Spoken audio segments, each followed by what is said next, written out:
Maya Torres had always been exceptional at failing spectacularly. Today, however, she'd outdone herself. The smoking remains of what used to be a tactical simulation pod told the whole story.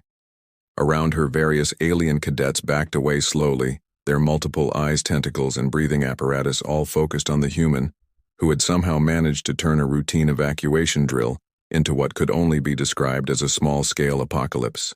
"Cadet Torres," announced Counselor Vexital in that particular tone that all authority figures seemed to master, the one that suggested deep, personal disappointment in your life choices. The towering blue-skinned alien adjusted his ceremonial robes with all four of his hands, which Maya had learned was the galactic equivalent of cracking your knuckles before delivering bad news. "In 300 years of Academy operations, no cadet has ever achieved a negative score on the Command Aptitude Assessment." "Well," Maya said, brushing imaginary dust off her rumpled uniform, "I've always been an overachiever." The 12-member Galactic Council sat in their semicircle of judgment, looking like the universe's most disappointed parent-teacher conference. Each species represented billions of years of evolution, advanced technology, and sophisticated military doctrine. Maya represented a species that had only figured out faster-than-light travel by accidentally launching a probe into a wormhole while trying to reach Mars.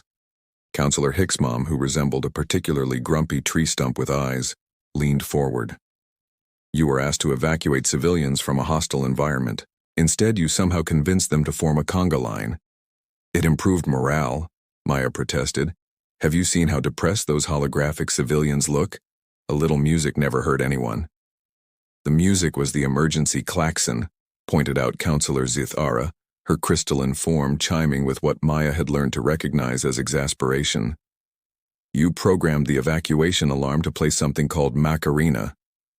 "Classic Earth diplomacy," Maya shrugged. "When in doubt, dance it out."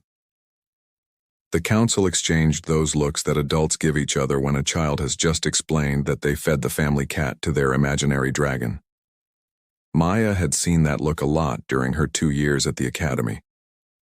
"Furthermore," continued Counselor Vextal, consulting a datapad that was probably listing her greatest hits of catastrophe, "when the simulation introduced hostile forces, you attempted to negotiate by offering them what you called a strongly worded letter and snacks."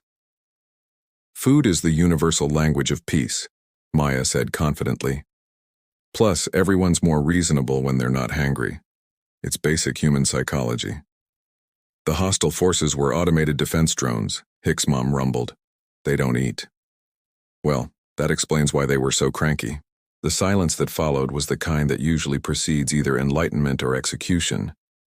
In Maya's experience, it was usually execution, metaphorically speaking. "The Academy has standards," announced the head counselor, a being that looked like someone had crossed a mantis with a motivational speaker. "Standards that you have not merely failed to meet, but have actively excavated beneath and set on fire." Maya nodded thoughtfully. "So what you're saying is I've been thorough." "What we're saying, Cadet Torres, is that you're expelled." The words hung in the air like a bad smell.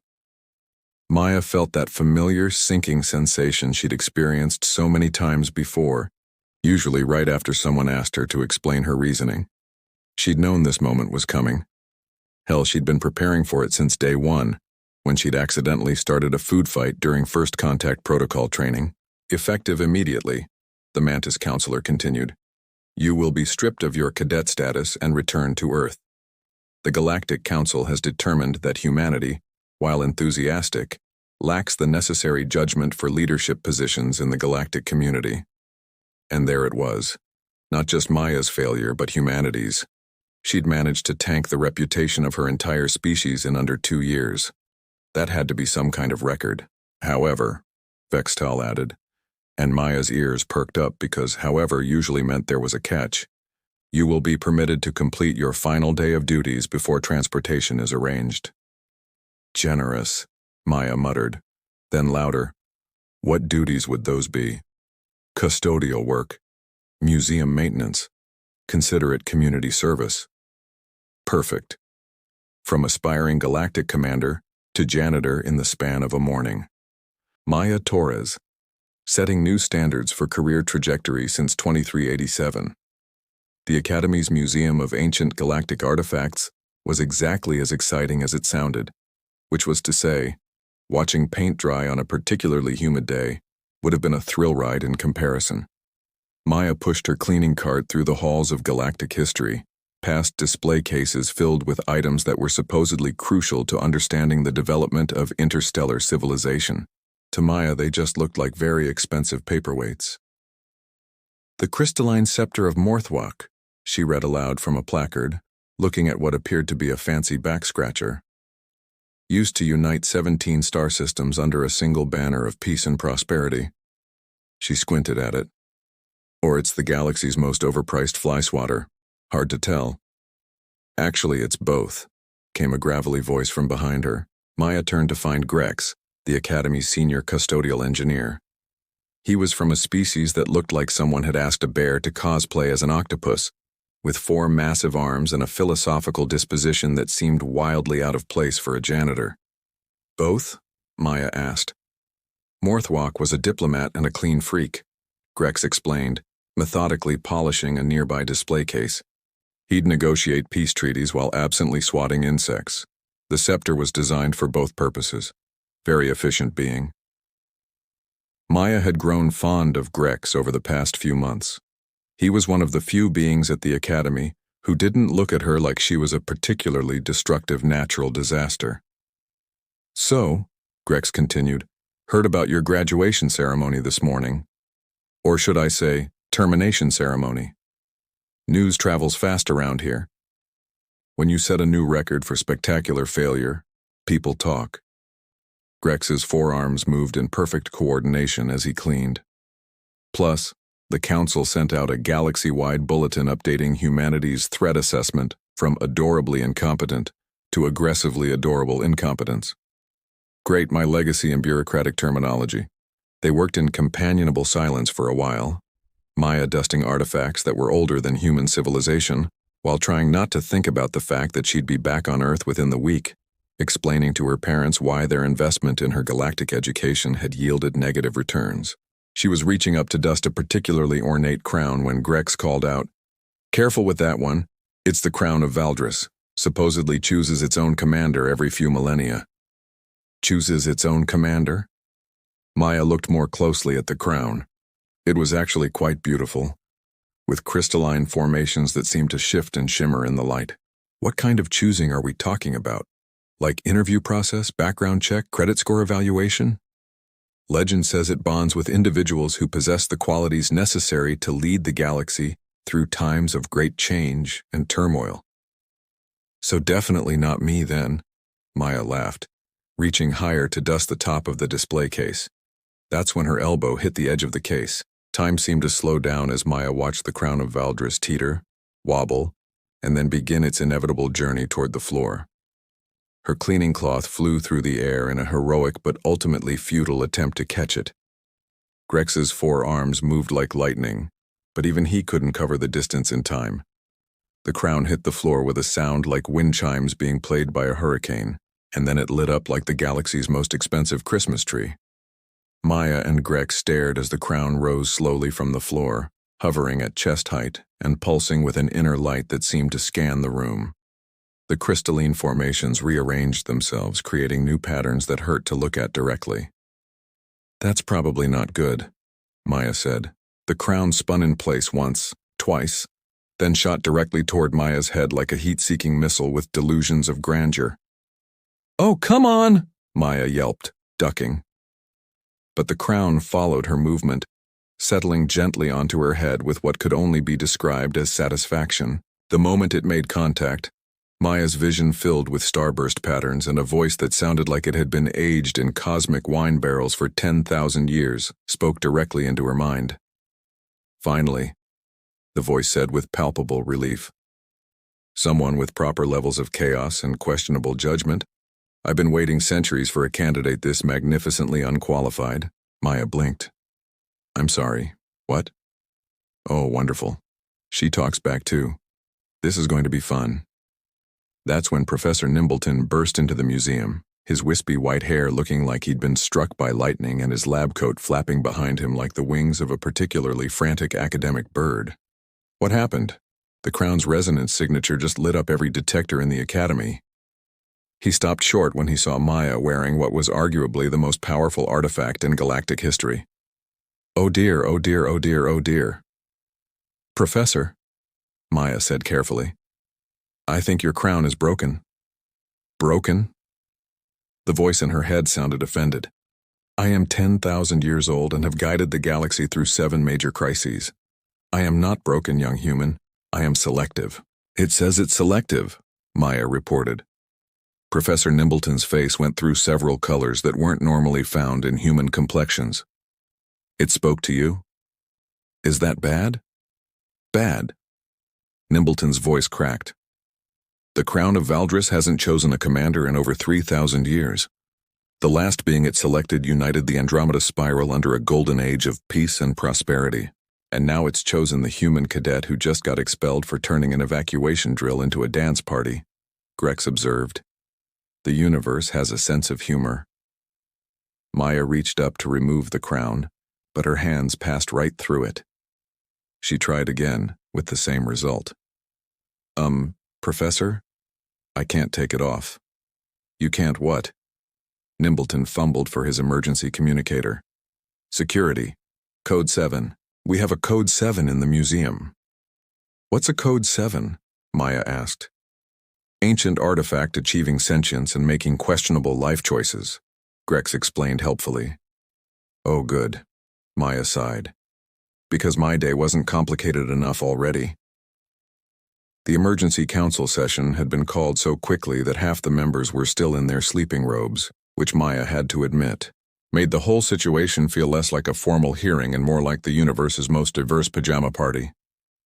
This is unprecedented, Councillor Vextal announced, his 4 hands gesturing wildly. The Crown of Valdris chooses a human cadet who was expelled this very morning for military incompetence. I prefer creative tactical thinking, Maya said from where she stood in the center of the chamber, the crown still firmly attached to her head and glowing softly like a really pretentious nightlight. The crown doesn't make mistakes, Professor Nimbleton insisted, consulting a stack of ancient texts that looked like they'd been written on everything from stone tablets to what appeared to be crystallized tree bark. In 10,000 years of recorded history, every being it has chosen has gone on to achieve greatness. Well, there's a first time for everything, muttered Admiral Thorgax from his seat. The Admiral was from a species that looked like someone had given a rhinoceros beetle military training and anger management issues, which was to say, the anger management hadn't worked. Perhaps the crown has finally suffered a malfunction. I can hear you, the crown's voice said in Maya's head, and she dutifully repeated the message aloud. It says it can hear you, Maya reported. Admiral Thorgax's compound eyes narrowed. Tell it I said its track record speaks for itself. There was a pause, then the crown's voice returned, sounding distinctly amused. Tell the beetle that his military strategies are so predictable, I use them as bedtime stories to put myself to sleep during the quiet centuries. Maya cleared her throat. The crown says your military strategies are so predictable, it used them as bedtime stories.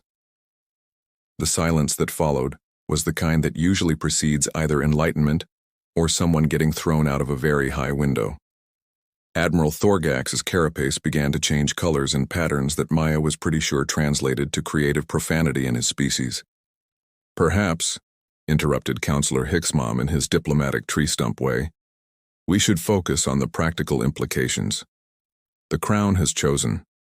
According to ancient law, Maya Torres is now the designated commander of Galactic Defense Forces. A human who can't pass basic command training is now in charge of protecting the galaxy. Admiral Thorgax said slowly, as if testing the words to see how ridiculous they sounded. This is either the beginning of a golden age or the end of civilization as we know it. Why not both? Maya asked cheerfully. The Crown provided commentary. Oh, I like her optimism. Very refreshing after 3 millennia of beings who took themselves too seriously.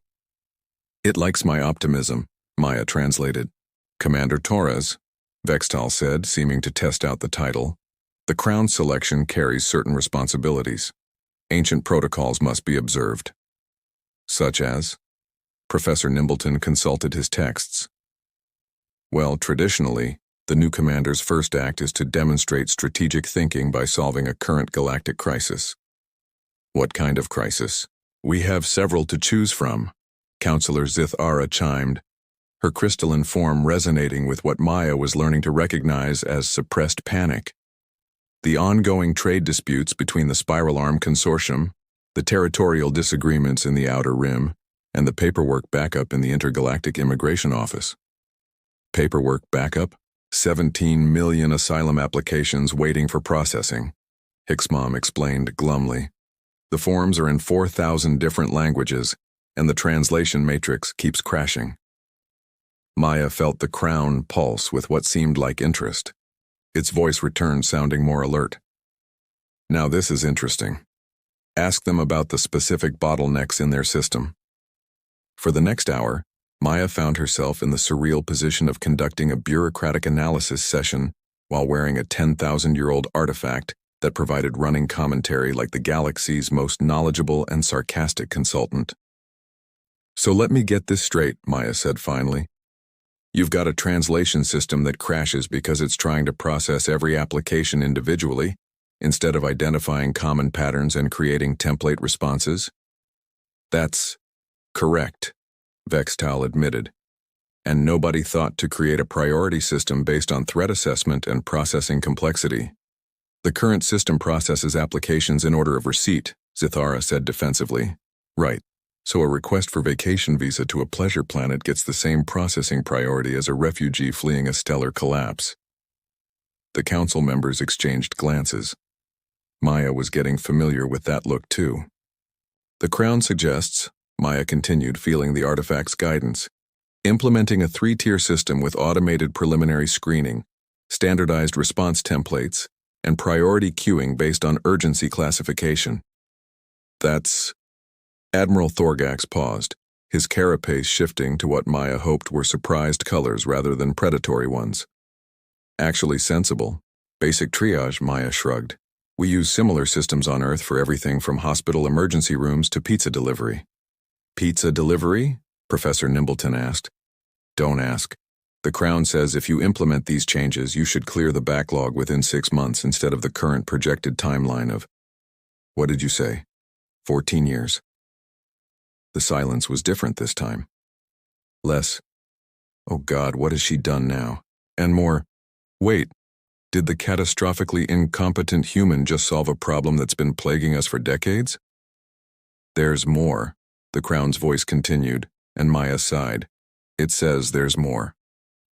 The trade disputes, the Crown explained, are primarily caused by each species insisting on using their own measurement standards. Create a universal conversion standard and require all contracts to include automatic conversion clauses. Maya relayed this suggestion, then added, also, the Crown wants to know why nobody has figured out that the territorial disputes in the Outer Rim are happening because your star charts are using different coordinate systems. Admiral Thorgax's colors shifted again. Different coordinate systems? Apparently, 3 different mapping authorities are each using their own reference points. So what looks like overlapping territorial claims are actually just calculation errors. The Crown was practically humming with satisfaction in her head. 10,000 years of experience, and they give me a human who understands that most galactic crises are just really complicated spreadsheet errors. Maya was starting to suspect that she'd somehow stumbled into the universe's most bizarre job interview. Ancient tradition demands trials, Admiral Thorgax announced the next morning, and Maya could tell from his tone that he was looking forward to this. The Crown may have chosen, but the commander must prove worthy through ritual combat. Maya's coffee mug stopped halfway to her lips. Combat? Oh, good, the Crown's voice chimed in her head, sounding positively delighted. I was wondering when someone would mention the trials. This should be entertaining. Define combat, Maya said cautiously. Professor Nimbleton cleared his throat and consulted his ever-present stack of ancient texts. Well, traditionally the trials consisted of 3 challenges designed to test martial prowess, strategic thinking, and leadership capability. That doesn't sound too bad. However, Nimbleton continued, and Maya had learned to dread that word. The specific nature of the trials has evolved over the millennia to reflect contemporary challenges. Admiral Thorgax's carapace was definitely showing smug colors now. The first trial is combat logistics management. Combat logistics, what now? You must successfully coordinate supply chains for a military operation involving 17 different species with incompatible dietary requirements, atmospheric needs, and equipment standards, Counselor Vextel explained, all while maintaining budget constraints and ensuring compliance with 463 different interspecies regulations. Maya stared at them. You want me to plan a potluck dinner for an army? That's actually not an inaccurate summary, admitted Counselor Zithara. The crown was practically vibrating with amusement. Oh, this is rich. They've turned trials by combat into trials by committee. Maya spent the next 4 hours discovering that galactic bureaucracy made Earth's tax code look like a children's picture book. Species that couldn't breathe the same atmosphere, dietary restrictions that required separate food preparation facilities, and equipment that couldn't be stored in the same cargo holds without creating explosive chemical reactions. The Zephyrians need methane-based atmosphere, Maya muttered, cross-referencing supply lists. But their equipment corrodes in contact with the Aquarians' humidity requirements. The crystallites can't eat anything that's been exposed to organic compounds, and the mollusk core requires liquid suspension tanks that weigh more than some species' entire equipment allowances. Traditional approach would be to segregate each species into separate operational units, Admiral Thorgax observed, clearly expecting her to fail, which would eliminate any possibility of integrated tactics and increase coordination complexity by a factor of. Maya paused, consulting the Crown's whispered calculations. Roughly 4,000%. Instead, Maya created what she called a modular compatibility matrix. Species with similar requirements were grouped into operational clusters, with shared logistics pools and standardized interface protocols between clusters.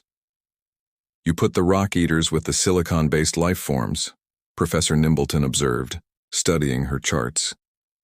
They both prefer high-temperature environments and their waste products are compatible, Maya explained. The methane breathers get paired with the species that produce methane as a byproduct of their manufacturing processes. Natural symbiosis. And the budget? 23% under projected costs, because resource sharing eliminates redundancy. The second trial was diplomatic protocol management, which sounded fancy but basically meant hosting a dinner party where half the guests wanted to kill the other half, and everyone had dietary requirements that violated someone else's religious beliefs. Maya's solution was to declare the entire event a cultural exchange festival where each species brought their traditional foods and taught others about their customs. Instead of trying to accommodate everyone's restrictions, she made the differences part of the entertainment. You turned a diplomatic nightmare into a potluck party, Captain Zeldara observed. She was from a warrior species that looked like someone had crossed a lioness with a suit of armor, and she'd been watching Maya's trials with growing interest. Food builds bridges, Maya said, watching a group of methane breathers enthusiastically learning traditional crystallite meditation techniques. It's hard to stay mad at someone who's sharing their grandmother's recipe with you, even when that recipe involves fermented tree sap and live insects. Especially then, shows trust. The Crown was offering constant commentary. 67 previous commanders, and she's the first one to realize that most diplomatic incidents start because people are hangry and feeling excluded.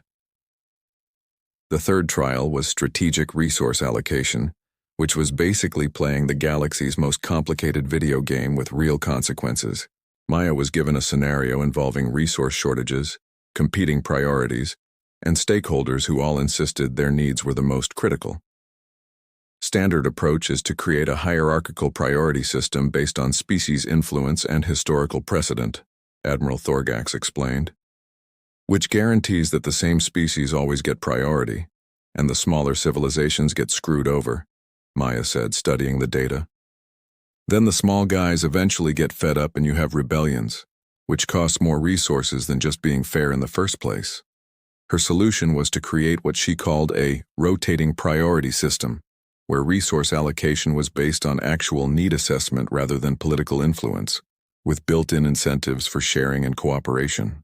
You gave the smallest colonies first access to the new medical supplies, Captain Zeldara noted. They're the ones most likely to die without them, Maya replied. The larger civilizations have reserves and alternative sources, basic triage. But the larger civilizations provide more military support. And they'll continue to do so because they're not stupid. They know that helping smaller colonies today means those colonies will be stable allies tomorrow. It's long-term investment versus short-term political posturing. By the end of the day, Maya had somehow managed to turn 3 impossible bureaucratic challenges into functioning systems that actually seemed to work. The council sat in stunned silence as she presented her solutions. The trials are complete, Professor Nimbleton announced, sounding slightly dazed. All 3 challenges have been successfully resolved. More than successfully, Admiral Thorgax admitted grudgingly. These solutions are actually improvements over our current systems. The Crown says that was the point, Maya translated. Apparently, the trials aren't supposed to be about combat at all. They're about finding someone who can see past how things have always been done and figure out how things should be done. Captain Zeldara stood up slowly, her armored form imposing even in the gesture of respect. I formally withdraw my objections to the Crown's choice. That's nice, Maya said, but I'm still the human who got expelled yesterday for incompetence. No, Counselor Vextal corrected. You're the human who just revolutionized 3 major areas of galactic administration in a single day. The Crown's voice was warm with satisfaction. Finally, someone who understands that the best commanders don't win through force. They win by making everyone else want to follow them. Maya was starting to think that maybe, just maybe, she was in over her head for all the right reasons. Of course, that's when the proximity alarm started screaming. Maya was in the middle of what she'd started thinking of as her new job orientation meeting, when the Academy's emergency systems lit up like a disco ball having a seizure. Red lights flashed, sirens wailed, and half the council members immediately started speaking in their native languages, which Maya was pretty sure was the intergalactic equivalent of creative cursing. What's happening? Maya asked, but the Crown was already feeding her information. Ancient enemy vessels, she found herself saying before anyone could respond. 3 dreadnoughts, approaching from the void sector. They're heading directly for us. Admiral Thorgax's carapace shifted through what Maya was learning was his entire spectrum of alarmed colors. How could you possibly know that? The Crown's connected to the Academy's sensor grid, Maya said, information flowing through her mind like water through a broken dam. It's been monitoring galactic communications for millennia. These ships, they're from the Devourers. The silence that followed was the kind that usually accompanies the realization that your day has gone from merely complicated to potentially apocalyptic. The Devourers were destroyed 3,000 years ago, Professor Nimbleton whispered. Apparently not, Maya said, her vision filled with tactical displays that the Crown was helpfully projecting directly into her consciousness. 3 ships heavily armed, and they're broadcasting on ancient frequencies. They're here because the Crown activated. Captain Zeldara leaned forward, her warrior instincts clearly engaged. What do they want? The Crown, Maya replied, then paused as more information flooded in. Specifically, they want to destroy whoever the Crown chose. Something about preventing the rise of the next galactic commander. How long until they arrive? Vextal demanded. Maya consulted the Crown's calculations. 47 minutes. Our defensive fleet is scattered across 3 sectors, Admiral Thorgax said, his colors now showing what Maya recognized as strategic analysis mode. We can't possibly gather enough firepower in time. What about the Academy's defense systems? Designed to handle pirate raids and training exercises, Captain Zeldara said grimly. Not ancient dreadnoughts with weapons that predate our current technology. Maya felt the Crown pulse with something that felt like anticipation mixed with nostalgia. It says it remembers the last time this happened. Apparently, the Devourers have been waiting in the void for 3,000 years for the Crown to choose a new commander. Waiting to do what? Professor Nimbleton asked. though his expression suggested he already knew he wasn't going to like the answer. Waiting to finish what they started last time. They want to destroy the crown and prevent galactic unity. Can they do that? Maya paused, listening to the crown's ancient voice. It says they can destroy the physical crown, but only if they kill the chosen commander first. So they're coming to kill you, Admiral Thorgax summarized with his usual tact. Pretty much, yeah. The next 30 minutes were a crash course in things Maya had never expected to need to know, like how to coordinate defensive formations when your available fleet consists of 3 training vessels and a cargo hauler that was older than most civilizations. Standard defensive doctrine would be to establish a perimeter and engage at maximum range, Admiral Thorgax explained, pulling up tactical displays.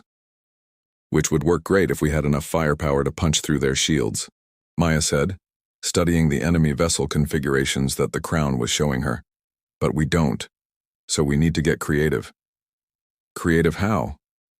Maya grinned, and for the first time since the Crown had chosen her, she felt like she actually knew what she was doing. Tell me about the Academy's mining equipment. Mining equipment? Captain Zeldara asked. The geology students use industrial-grade excavation beams for their field studies, right? High-energy, precision targeting systems designed to break up asteroids? Yes, but they're not weapons.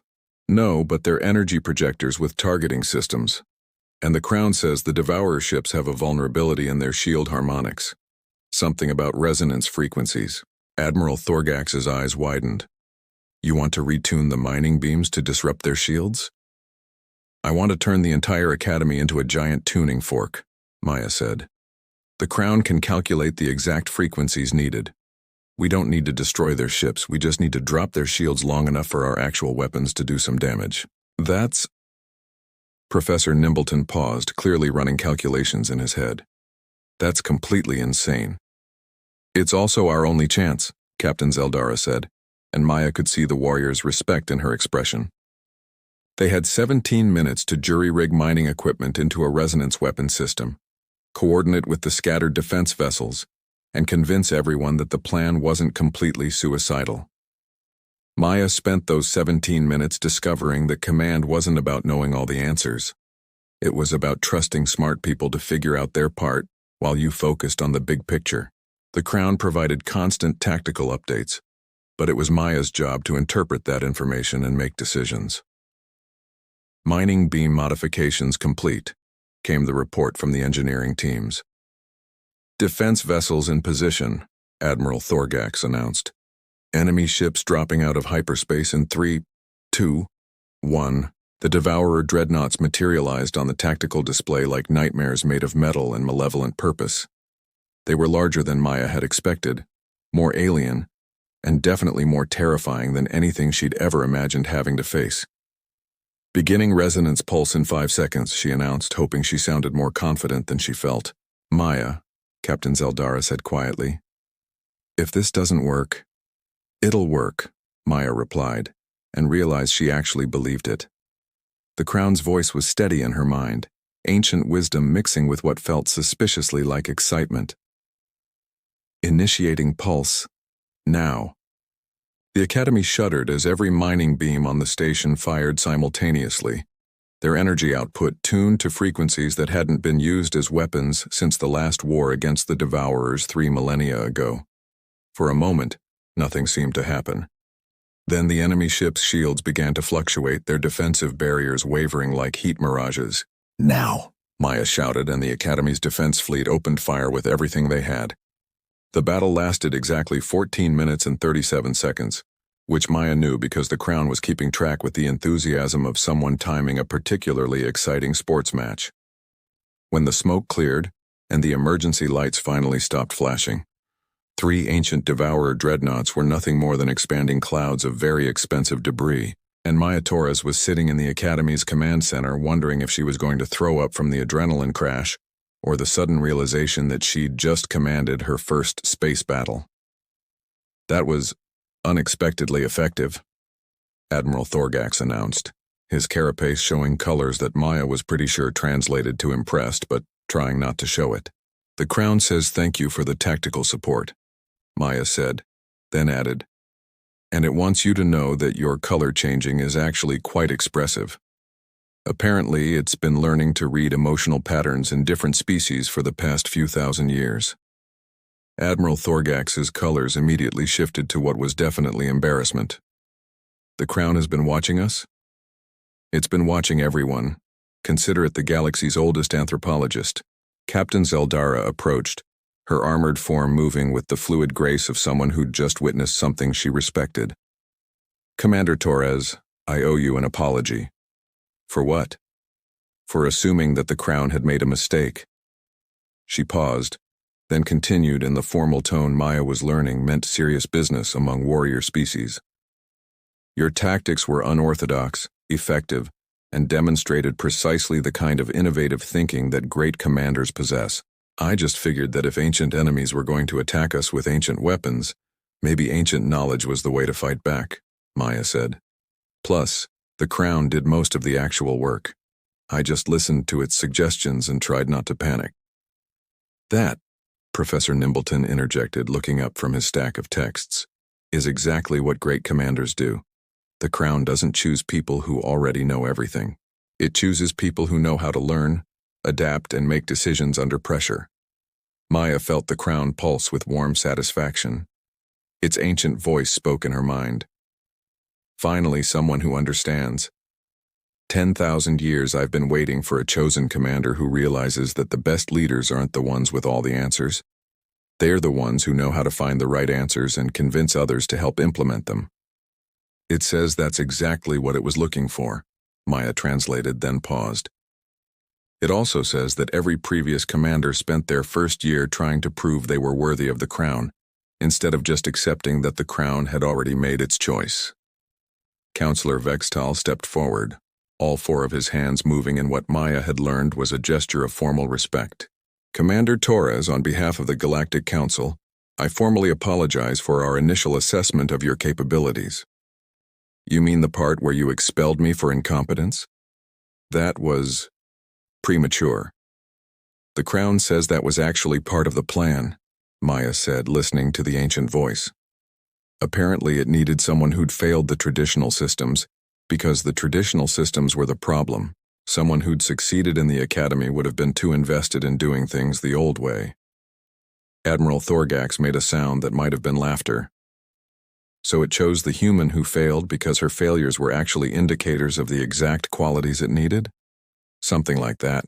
Plus, it says humans have a particular talent for what it calls constructive chaos. The ability to break systems that aren't working and build better ones from the pieces. And what does the Crown expect you to do now? Captain Zeldara asked.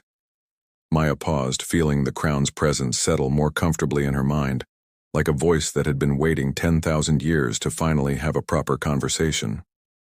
Well, Maya said slowly, apparently I'm supposed to revolutionize galactic governance, eliminate bureaucratic inefficiencies, and establish a new era of cooperative prosperity across 17,000 star systems.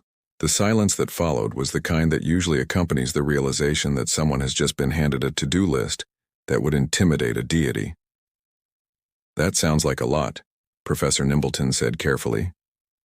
Yeah, but the Crown says we can start small, like maybe fixing the immigration office backlog and implementing those trade dispute solutions we discussed yesterday. Maya grinned. Apparently, saving the galaxy is mostly just really good project management. And if you need military support? Admiral Thorgax asked, his colors showing what Maya was pretty sure was grudging respect mixed with curiosity. The Crown says that most military problems go away when you solve the resource distribution and communication issues that caused them in the first place. Maya paused, listening. Though it appreciates your offer and says you'd make an excellent logistics coordinator. Admiral Thorgax's colors shifted through several shades that Maya chose to interpret as flattered confusion. So what's the first order of business, Commander? Counselor Vextal asked, and Maya noticed he said it without the hesitation that had marked his earlier use of her title. Maya stood up, feeling the Crown's weight settle more naturally on her head. It no longer felt like an ancient artifact that had chosen her by mistake. It felt like a very old friend who'd been waiting patiently for her to catch up to a conversation they'd been having for millennia. First, we're going to fix the paperwork crisis. Because 17 million beings waiting for asylum processing is 17 million opportunities for the galaxy to be better than it is right now. She looked around the room at the assembled aliens who, just yesterday, had been ready to send her home in disgrace. Then we're going to redesign the trade systems, update the territorial mapping protocols, and probably invent a few entirely new approaches to interspecies cooperation. And after that? Captain Zeldara asked, and Maya could hear something like anticipation in her voice. After that, we're going to figure out what comes next. The Crown says that's the best part about choosing someone who doesn't know what's impossible. Maya felt herself smile. The first genuinely confident smile she'd had since arriving at the academy 2 years ago. Apparently, when you don't know something can't be done, you have a much better chance of actually doing it. The galaxy is in the hands of someone who got expelled for incompetence, Admiral Thorgax observed. But his colors were definitely showing amusement now. No, Maya corrected, feeling the Crown's ancient wisdom flowing through her words. The galaxy is in the hands of someone who got expelled for thinking differently. There's a distinction. As she walked out of the command center, flanked by beings who represented thousands of years of galactic civilization, Maya Torres reflected on the fact that her life had gone from catastrophic failure to galactic commander in less than 48 hours. So, she said to the Crown, any other surprises I should know about? Oh, my dear Commander, the ancient voice replied with obvious satisfaction. We're just getting started. Wait until you see what we can accomplish when the rest of the galaxy realizes that their most pressing problems have solutions that are both elegant and obvious. Maya laughed, a sound that echoed through the corridors of the academy and probably confused several passing students who remembered her as the human who'd turned their fire safety drill into an impromptu conga line. Some things, Maya thought, never change. And maybe that was exactly what the galaxy needed. Behind her, she could hear Admiral Thorgax explaining to Captain Zeldara that the new commander's first official act would probably involve reorganizing the entire galactic bureaucracy using principles learned from pizza delivery logistics. Pizza delivery? Captain Zeldara asked. Don't ask, Admiral Thorgax replied. I suspect we are all going to learn more about human organizational methods than we ever wanted to know. Maya grinned and kept walking, the crown of Valdris humming contentedly on her head, ready to help her turn the galaxy's biggest problems into humanity's greatest strengths. After all, someone had to fix the mess. It might as well be the human who'd made an art form out of successful failure.